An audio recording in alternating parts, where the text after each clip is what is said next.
우리 지난주는 욥이 세 개의 울타리 가운데 물질의 울타리가 거두어져요. 그 가운데에서도 욥은 무너지지 않았죠. 주시는 분도 하나님이시고 거두어 가시는 분도 주님이십니다. 고백을 무너뜨리지 않았어요.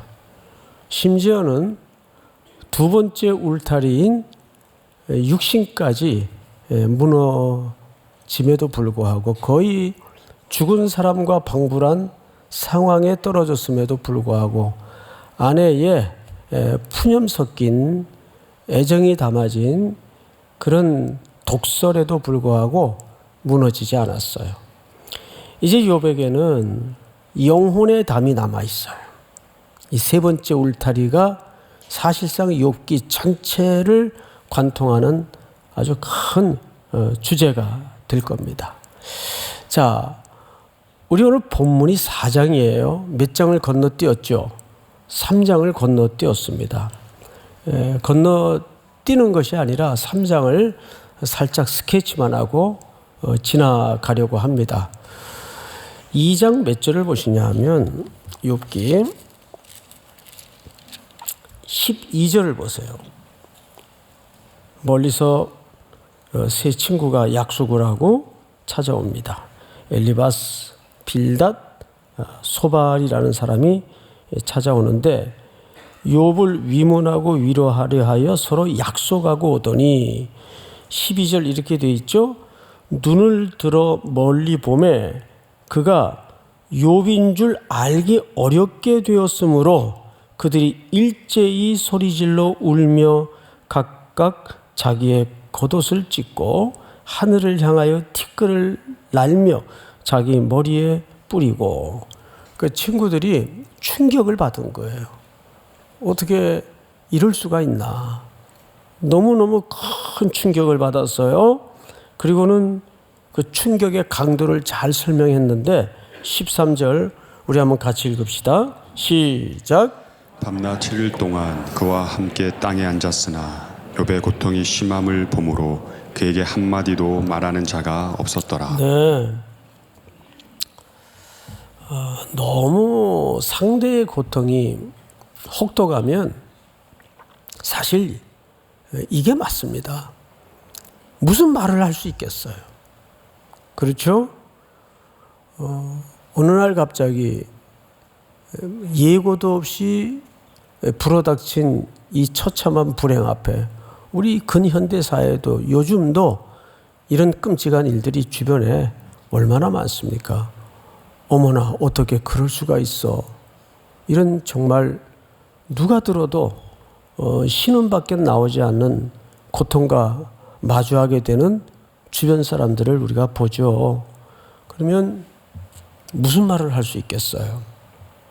친구들이 아무 말을 못합니다. 이건 뭐 어떻게 설명을 해야 되나? 어떻게 위로를 해야 되나? 자, 그런데 3장을 넘어와서 우리는 전혀 뜻밖의 아주 낯선 욥의 모습을 만나게 돼요. 어떻게 낯선가 하면 앞서 그가 보여주었던 그 굳건한 신앙인으로서의 모습을 찾아볼 수가 없고 3장 전체는 세 차례에 걸쳐 세 개의 본질에 걸쳐 첫째는 자기 출생에 대해서 탄식을 해요. 내가 왜 태어났나? 근데 태어난 걸 어떡합니까? 그리고는 이제 자기 생명에 대해서 저주를 해요. 탄식을 해요. 그리고 마지막 세 번째는 자기 존재에 대해서 격렬하게 하나님 앞에 대듭니다. 그리고 분기탱천에서 아주 거친 표현으로 온 우주 만물의 언어를 다 동원해서 하나님에 대해서 대들어요. 질문을 해요. 퍼부어요. 그러니까 이건 우리가 기본적으로 알고 있던 욥의 모습과는 너무 생경스러운 모습이란 말이죠. 우리 몇 절만 한번 짚어보도록 하십시다. 3장 1절을 볼까요? 그 후에 욥이 입을 열어 자기의 생일을 저주하니라.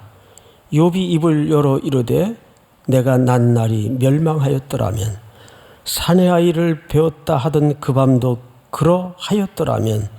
4절 다 같이 한번 읽어볼까요? 시작. 그날이 캄캄하였더라면 하나님이 위에서 돌아보지 아니하셨더라면 빛도 그날을 비추지 않았더라면 어둠과 죽음의 그늘이 그날을 자기의 것이라 주장하였더라면 구름이 그 위에 덮였더라면 흑암이 그날을 덮었더라면 그 밤이 캄캄한 어둠에 잡혔더라면 해의 날수와 달의 수가 들지 않았더라면. 다 같이 시작.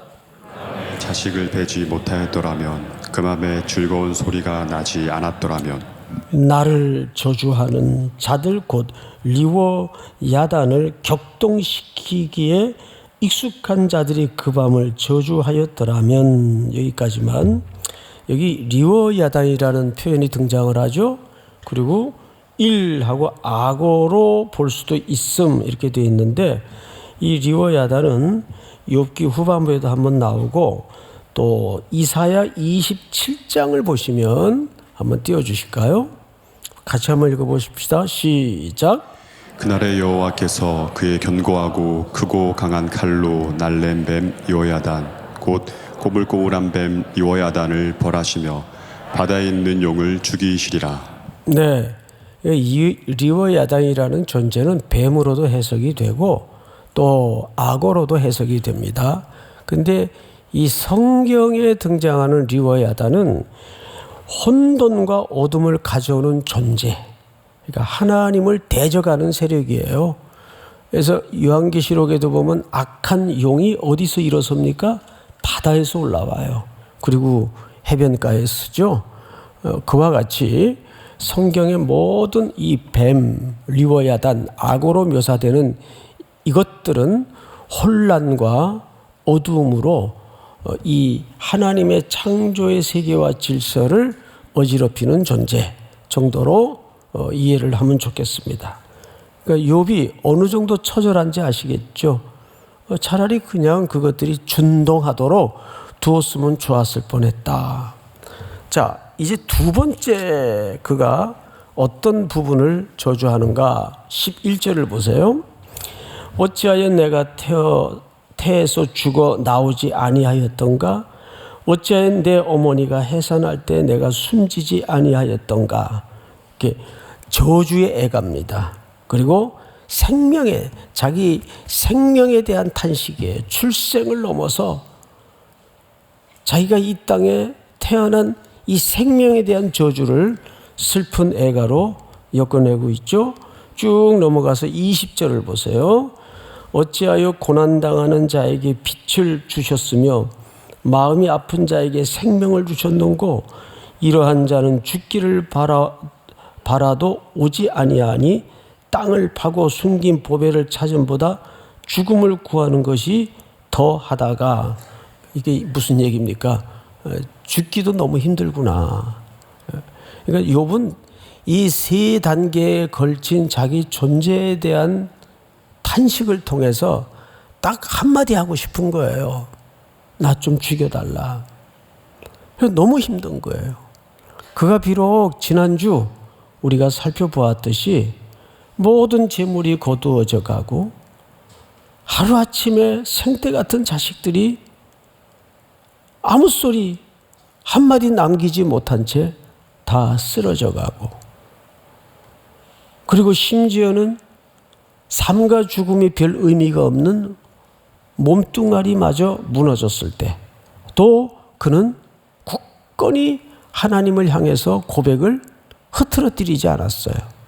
그런데 그 속에는 역시 인간인지라 인간의 연약함 때문에 이게 뭔가 나한테 불어닥친 이 놀라운 폭풍우 같은 현실은 도대체 무슨 의미인가?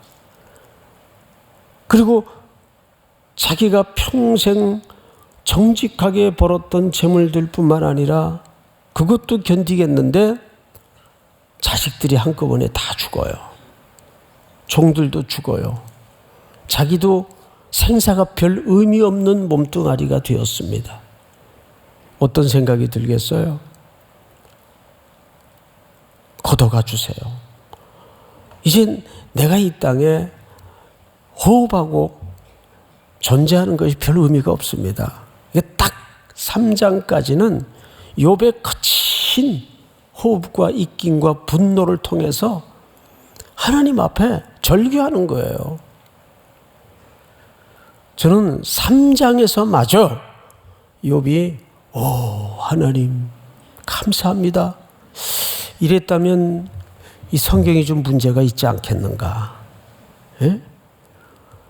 여러분, 기독교는 그렇게 광기설인 맹목적인 신앙을 우리에게 요구하지 않아요.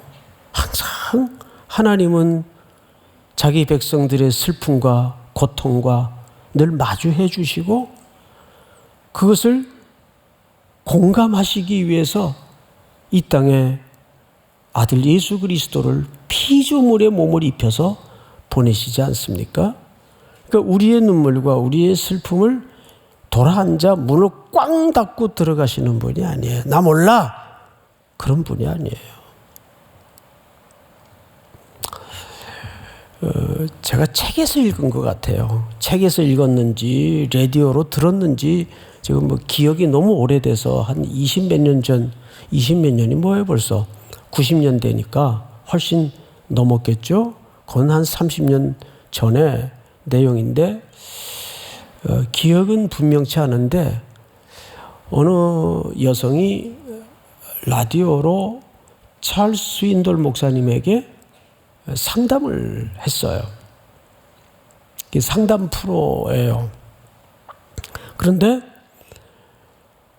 어떤 고통인가 하면 교통사고로 두 딸을 잃고 그 차에 함께 타셨던 어머님마저 하루아침에 잃었어요. 남편은 먼저 세상을 떠났고 이제 자기가 홀로 남은 거예요. 그런데 이 자매님이 아주 신실한 분이에요.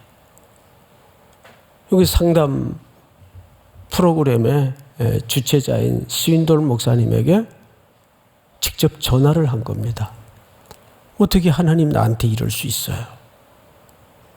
내가 그렇게 잘못 살았나요? 저 그렇게 잘못 산 것 없는데 정말 행복했는데 아무 결함이 없는 가정이었는데 어떻게 이렇게 풍비박산을 하루아침에 내시는 법이 어디 있어요? 한참 스윈돌 목사님이 그 상담을 듣고 있다가 웬만한 목사님 같으면 신앙적 권유를 했을 거예요. 그럴수록 말씀 읽고 기도하고 뭔 놈의 기도가 나오겠어요 거기서. 무슨 말씀이 들어오겠어요. 보통 우리는 그렇게 권면하는 게 익숙하잖아요. 근데 스윈돌 목사님이 깜짝 놀랄 만한 이야기를 해요. 자매님, 지금 바로 차를 타고 아무도 없는 벌판으로 나가셔서 하늘을 향해 하나님을 대고 막 욕을 하십시오. 실제 있었던 상담 내용이에요. 욕을 하십시오. 제가 그 월트 브루그만이 쓰신 그분이 그 시편의 아주 대가입니다. 그 시편을 쭉 읽어보면 시편은 두 가지예요. 하나님에 대한 절규예요. 모든 게. 근데 그 언어들이 막 팔딱팔딱 뛰는 생선들처럼 살아있어요. 그 고통의 비명소리가. 종교적인 언어도 없어요. 그리고 또 하나는 그 고통 너머에 그 입술에 하나님이 찬양을 어떻게 두시는가. 시편은 나눠보라면 이 두 가지예요. 그런데 대부분이 그 시인들의 비탄, 비애, 절규입니다. 욥은 그런 것처럼 오늘 그도 역시 따스한 온기를 가진 인간이었다는 사실 앞에 사실 우리가 눈물이 나는 거예요. 오늘 이 가운데도 멀쩡히 앉아 계시지만 마스크까지 썼으니 표정은 알 수 없지만 얼마나 기막힌 사연들이 많겠어요. 제가 어제 어느 집사님한테 목사님 요즘 욥기 강의 들으면서 우는 사람 많아요. 근데 자기는 또 그 우는 거 보고 은혜를 받으셨대요. 예. 뭐 아무튼 은혜만 되면 되죠. 이게 사실 우리들의 얘기 아니에요. 어디 먼 나라의 얘기가 아니잖아요. 자, 이때 친구들이 이 퍼붓는 하나님을 향해 이런저런 모양새로 퍼붓는 욥을 물끄러미 쳐다보다가 드디어 이제 이 세 친구들과 욥 사이에는 격렬한 논쟁 공방이 시작됩니다. 오늘 본문이 그 부분이에요. 자, 4장으로 넘어와서 4장 전에 24절을 좀 볼까요? 3장 24절. 나는 음식 앞에서도 탄식이 나며 내가 앓는 소리는 물이 쏟아지는 소리 같구나. 이 앓는 소리. 저는 이 앓는 소리만 생각하면 저희 어머니 생각을 안 할 수가 없어요. 항상 그 몸집이 작으신 어머님이 산더미만한 옷보따리를 머리에 이시고 전국을 행상을 하셨어요. 옷장사. 그래서 여기가 이렇게 머리가 주저앉고 빠질 정도로. 그러면 장사를 마치고 집에 돌아오시면 아무것도 못 하세요. 바로 누워서 그때부터 끙끙끙 앓으세요. 그럼 제가 이제 어머니 팔다리를 그때까지만 해도 착해가지고 주물러 드렸어요. 그리고 이제 단칸방에서 자니까 어머님 그 밤새 앓는 신음소리를 들으면서 자랐어요. 그러시면서 그 말 끝에 후렴처럼 꼭 이런 자조적인 표현을 잊을 수가 없죠. 아침이 밝지 않았으면 좋겠다. 이대로 눈을 감았으면 좋겠다. 아침이 오지 않았으면 좋겠다. 너무 고통스러우면 그 소리가 왜 안 나오겠어요? 욥도 비슷한 고백을 해요. 해가 저주스러운 거예요. 그러니까 앓는 소리라는 말이 너무 이 절실한 소리예요. 절규. 산의 진미를 앞에 갖다 놔도 그게 눈에 들어오겠어요? 24절을 보시면 나는 음식 앞에서도 탄식이 나며 내가 앓는 소리는 물이 쏟아지는 소리 같구나. 내가 두려워하는 그것이 내게 임하고 내가 무서워하는 그것이 내 몸에 미쳤구나. 우리 26절 다 같이 시작. 나에게는 평온도 없고 안일도 없고 휴식도 없고 다만 불안만이 있구나. 네, 이게 어쩌면 우리 인간이 이 세상에 사는 평균치의 모습이라고 봐도 결코 틀리지 않습니다. 자, 그런데 이제 드디어 논쟁이 이렇게 시작이 됩니다. 대만 사람 엘리바스가 대답하여 이르되 누가 네게 말하면 네가 실증을 내겠느냐? 누가 참고 말하지 아니하겠느냐? 보라, 전에 욥을 두고 하는 얘기겠죠. 네가 여러 사람을 훈계하였고 손이 늘어진 자를, 낙심한 자를 격려하고 강하게 하였고 넘어지는 자를 말로 붙들어 주었고 무릎이 약한 자를 강하게 하였거늘. 5절 다 같이 시작. 이제 이 일이 내게 이름에 내가 힘들어하고 이 일이 내게 닥침에 내가 놀라는구나. 네, 이렇게 얘기하는 거겠죠. 욥, 네 고통은 알겠는데 너 과거에 모든 울타리로 겹겹이 갖추고 있을 때는 약한 사람, 낙심한 사람, 저주 아래 놓인 사람 네가 격려도 해주고 네가 일으키기도 하고 위로도 한 사람이 그 일이 너한테 닥쳤다고 네가 이러는 게 이게 논리상 맞냐? 그러면서 여기까지도 견딜 만한데 더 가혹한 얘기를 엘리바스가 꺼냅니다. 그 얘기를 잘 들어보십시오. 6절. 네 경외함이 네 자랑이 아니냐? 네 소망이 네 온전한 길이 아니냐? 그러니까 네 자랑이 지금까지 바로 그런 네 신앙이었는데, 그러면서 생각하여 보라. 죄 없이 망한 자가 누구인가? 정직한 자의 끊어짐이 어디 있느냐? 이 무슨 얘기냐면 이렇게 얘기한 거죠. 이걸 좀 풀어서 해석을 하자면 이런 겁니다. 욥, 자네 하나님이 공의로운 분인 거 믿지? 믿지. 그럼 생각해봐. 자네의 이 고통이 죄 없이 망한 사람이 어디 있어? 하나님이 공의로우신 분인데.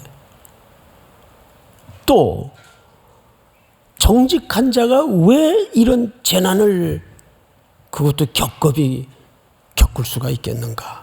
이게 무슨 얘기예요? 이게 권선징악에 뿌리한 율법주의 프레임이에요. 뭔가 네 속에 너도 미처 깨닫지 못하고 하나님 앞에 반드시 해결해야 될 그 깊은 어떤 것이 있을 수 있어. 그걸 고발하는 거예요. 자, 그런데 우리가 서론 시간에도 보았듯이 욥에게 어느 날 불어닥친 재난과 고난은 욥하고 인과관계가 있다 없다? 없었어요. 없었단 말이에요. 남의 슬픔, 남의 재난, 남의 고난에 대해서는 함부로 사회적 시각에서 더더욱 얘기하면 안 되고 개인적, 주관적 기초에서도 더더욱 함부로 얘기하면 안 돼요. 여러분들이 우리가 하나님보다 더 지혜로워요? 하나님보다 더 경륜이 높아요? 그렇지 않잖아요. 그건 자기가 하나님 자리에 앉는 겁니다. 함부로 재단하는 것은 그 굉장한 교만이에요. 이 욥의 친구들처럼. 욥의 친구들은 두 가지를 얘기하는 거예요. 하나님이 공의로운 하나님인데 까닭 없이 너한테 이렇게 겹겹이 무시무시한 고난을 줄 리가 없지 않은가. 그리고 봐, 살아봤지만 정직한 사람이 벌 받는 거 봤어? 이 철딱산이 없는 소리를 하는 거죠. 그리고 성경을 잘 보세요. 이제 그는 8절, 내가 보건대 악을 밭갈고 독을 뿌리는 자는 그대로 거누나니. 이거 누가 이렇다는 얘기를 여기에 그냥 슬쩍 얘기하고 싶은 거죠? 욥이 네가 뭔가 이런 재난을 거둘 만한, 이런 고통의 열매를 거둘 만한 뭔가를 네가 뿌렸기 때문에 이러는 거 아니겠어? 근데 지난주도 말씀을 드렸지만 이런 논리가 인간에게는 훨씬 더 설득력이 있다는 거예요. 말하기 쉽다는 거예요. 그러면서 이제 9절을 보세요. 다 하나님의 입기운에 멸망하고 그의 콧김에 사라지느니라. 사자의 우는 소리와 젊은 사자의 소리가 그치고 어린 사자의 이가 부러지며. 다 같이 시작.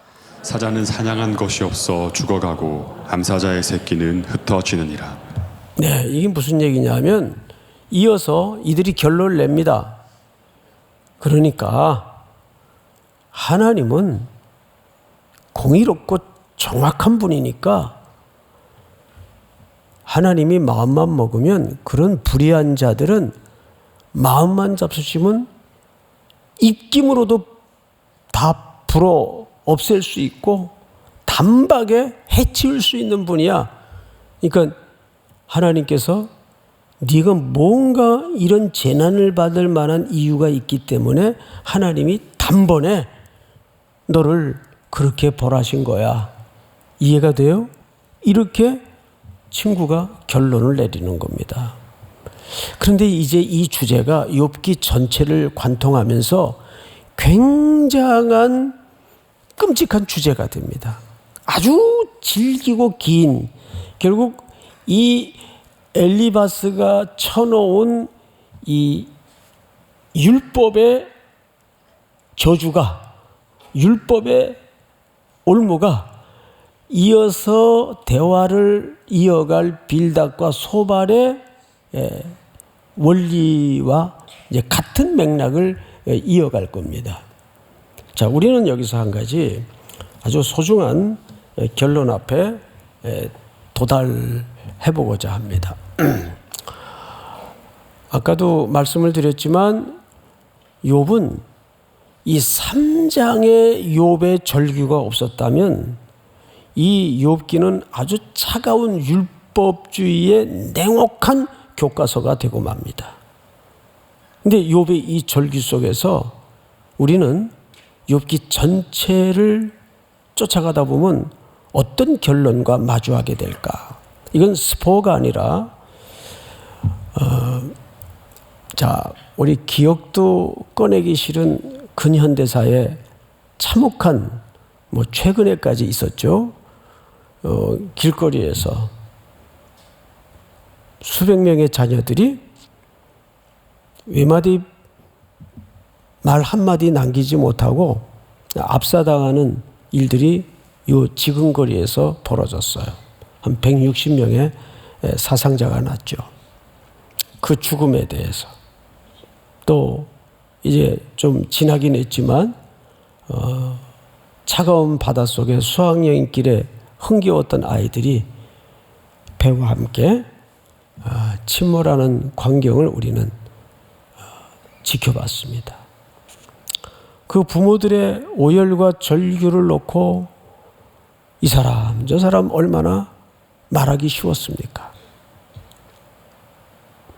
여러분, 그 자리에 가보지 않으면 0.1%도 그 슬픔을 직접 마주한 이들의 고통을 말해서는 안 돼요. 기독교는 광기가 서린 맹신적 종교가 아니에요. 우리 히브리서 4장을 좀 볼까요? 우리에게 있는 대제사장은 우리의 연약함을 동정하지 못할 실리가 아니에요. 여기 동정이라는 말은 단순히 그냥 쯧쯧쯧 불쌍해서 어떻게 이런 뜻이 아니라 쉼 파세오라는 말은 공감해 주다 그 뜻이에요. 모든 구원은 하나님의 공감으로부터 시작되는 거 아시죠? 물론 이 공감이 동정이라는 개념을 담고 있어요. 안고 있어요. 하지만 히브리서에서 말하는 이 동정하지 못하실 리가 아니오라는 말은 하나님이 우리의 고통을 뭐 하신다? 공감하신다. 못하실 리가 아니요. 모든 일에 우리와 똑같이 뭘 받으신 이로되. 누가 그렇게 해주셨습니까? 하나님의 아들 예수 그리스도를 이 땅에 보내셔서 우리의 눈물 속에 보내시고 가슴앓이 속에 보내시고 두려움 속에 그분이 마주에 서 계십니다. 그래서 아들 예수 그리스도를 이 초라한 피조물의 몸을 입히셔서 이 땅에 우리를 공감하시어 긍휼히 여기시려고 구원의 길을 열으시려고 아드님을 보내신 거예요. 욥기는 그리스도에 관한 이야기입니다. 욥이 결국 마지막에 발견하는 분은 그리스도예요. 그래서 하나님이 인간에게 아들 예수 그리스도를 내놓으셔야 했구나. 하나님은 여러분들의 고통을 누구의 말처럼 문 꽝 닫고 매몰차게 고개 돌리고 들어가시는 분이 아니에요. 네가 한 짓 아냐? 네가 다 뿌린 거야? 그러는 분이 아니에요. 놀라운 것은 우리의 첫 번째 울타리가 무너지고 두 번째 울타리마저 무너졌을 때 이제는 욥이 마지막 남은 영혼의 울타리마저 무너지는 위기 앞에 그것마저 무너질 때 이제 모든 게 끝나는 것처럼 알겠지만 그 무너진 자리에 길이 생기고 문이 열립니다. 그런데 그 문으로 우리가 그 길로 가는 것이 아니라 하나님께서 아들 예수 그리스도를 그 문으로 들여보냈어요. 우리 고통의 현장으로, 아무것도 남지 않은 자기 부정의 현장에 하나님께서 아들 예수 그리스도를 이 땅에 보내시어 그 내 사랑하는 자녀와 만나 있는 그 고통을 함께 지라고 아드님을 그 땅에 보내시는 거예요. 그 현장에 보내시는 거예요. 그래서 요한복음 10장에서는 예수님이 자기를 문으로 비유했고 요한복음 4장에서는 내가 길이라고 설명하셨습니다. 그 무너진 길로 우리 긍휼이 가득하신 예수 그리스도께서 걸어 들어오시는 겁니다. 믿습니까? 기독교는 어떤 고통도 견뎌내고 절대 충성을 요구하는 게 아니에요. 제가 끔찍한 작년에 실제 있었던 얘기 하나를, 실화입니다. 실화. 브라질에서 한국 어린이 5명이 죽었어요. 5명이. 아마 기억나실 거예요. 보도가 나왔기 때문에. 근데 그 아이들이 죽은 현장은 집단 농장이에요. 사이비 단체가 운영하는 그 집단 사교 농장입니다. 거기를 돌나라 오아시스 농장이라 그래요. 돌나라 오아시스 농장. 근데 애들이 놀다가 한국 아이들이 엄마 아빠 따라갔겠죠. 정화조를 만들기 위해서 파놓았던 흙더미에 어떻게 애들이 실수를 해가지고 자기 몸 하나 제대로 간수가 잘 안 되는 어린 아이들이죠. 흙 속에 파묻혀가지고 질식사해서 5명 아이들이 죽었어요. 당국에서 조사를 해보니까 사교 집단 농장이에요. 집단 농장. 그런데 그 이후에 그 아기들을 잃은 부모님들 입에서 나온 반응에 전 세계가 경악을 금치 못했어요. 그러니까 종교가 우민화되면 이런 일이 얼마든지 가능한 거예요. 교주가 너 얘랑 결혼해. 아멘. 이게 뭐예요? 이런 일이 충분히 가능합니다. 그 부모들의 반응이 이래요. 부모들이 우리 유가족 가운데 그 5 용사를 잃고 눈물 질질 짜면서 내 자녀를 살려달라고 강구하는 그런 부모를 본 적이 없습니다. 전우의 시체가 그 자식일지라도 그 시체를 넘어 우리는 앞으로 전진밖에 없습니다. 이 미친 사람들이죠. 예? 그러니까 종교라는 것이 맹목적이 되면 광기가 나타나는 거예요. 나는 그거 보진 않았지만 요즘 어느 PD가 제작했다는 나는 신이다. 그거 뻔해요.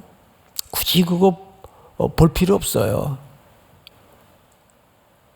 그런 일이 이런 똑똑한 사람들이 왜 그럴까? 여러분, 그게 학식의 문제가 아니라 영의 문제이기 때문에 그래요. 학식의 문제가 아니에요. 배운 사람 못 배운 사람의 구분이 아니에요. 영적으로 맹목적이 되면 그런 일들이 얼마든지 벌어집니다. 성경은 천당만 바라보고 이 땅의 고통을 외면하고 돌아앉는 기독교가 아닙니다. 그래서 히브리서 4장 우리 16절을 보시면 이렇게 되어 있죠. 전체가 한번 같이 읽읍시다. 시작. 그러므로 우리는 긍휼하심을 받고 때를 따라 돕는 은혜를 얻기 위하여 은혜의 보좌 앞으로 담대히 나아갈 것이니라. 아멘. 그러므로 우리는 긍휼하심을 받고 때를 따라 돕는 은혜를 얻기 위하여 은혜의 보좌 앞에 담대히 나아갈 것이니라.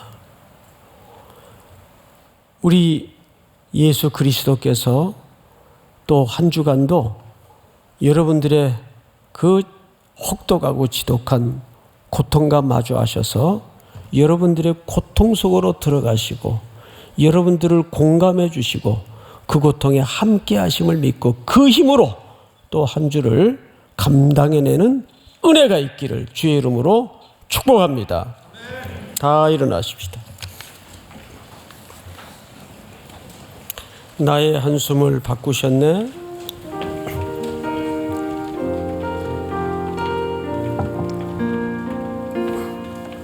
고달픈 삶의 은혜도 무뎌지고 곧 사라질 것에 내 맘 두네. 헛되고 헛된 것들을 바라보며 그 은혜를 놓치며 살았네. 무너진 삶을 묵묵히 살아가며 날 붙드신 주 예수를 보내. 사망 가운데 놓여진 나의 삶을 날 건지신 그 이름 예수. 나의 한숨을 바꾸셨네. 나의 한숨을 바꾸셨네. 주를 향한 노래, 소망의 노래로 소망의 노래로 나의 눈물을 거두신 주 예수 이름 안에 예수 이름 안에 살게 다시 한번 후렴만 나의 한숨을 바꾸셨네. 주를 향한 노래로 소망의 노래로 나의 눈물을 거두신 주 예수 이름 안에 살게 우리 다 같이 오른손을 높이 들고 나의 한숨을 바꾸신 주님, 나의 한숨을 바꾸셨네. 주를 향한 노래로 소망의 노래로 나의 눈물을 거두신 주 예수 이름 안에 살게 하소서. 우리 고요히 눈을 감은 채로 서서 기도할 때 이렇게 기도합시다. 지금 모두는 각자 다양한 슬픔과 고통과 마주하고 있습니다. 그게 현실이에요. 모순이 가득한 이 세상에 비틀려진 죄악들이 그런 고난을 가능케 합니다. 특별히 이 고난을 통해서 하나님께서는 나 홀로 두지 않으시고 언제나 그 고난 속으로 주님이 걸어 들어오신다는 사실을 붙잡으십시오. 하나님께 나아간 자는 반드시 그가 계신 것과 또한 자기를 찾는 자들에게 상 주시는 이심을 믿어야 합니다. 오늘도 이 약속의 말씀을 붙들고 여러분들이 오랜 세월 또는 단기적으로 끌어안고 신음하는 고통의 문제들을 주님 앞에 내려놓고 이제는 그 고통이 나의 문제가 아니라 주님의 문제가 되도록 맡기는 순종이 있도록 이끌어 주시옵소서. 우리 시간 다 같이 한번 주여 부른 다음에 통성으로 기도합니다. 주여, 사랑하시는 하나님 아버지 감사합니다. 오늘 우리들에게 귀한 시간을 주시고 이 말씀 앞에 지금은 우리 구주 예수 그리스도의 은혜와 하나님 아버지의 높고 크신 긍휼하심과 성령님의 교통, 위로, 충만케 하시는 역사가 오늘 머리 숙여 경배하는 사랑하고 사랑하고 사랑하는 우리 귀한 3일의 성도들, 온오프라인의 예배자들, 해외 군에 멀리 출타해 있는 가족들, 그리고 복중의 생명까지 수많은 눈물 가운데 고통하는 성도들 머리 위에 이제로부터 영원토록 함께 있을지어다. 아멘.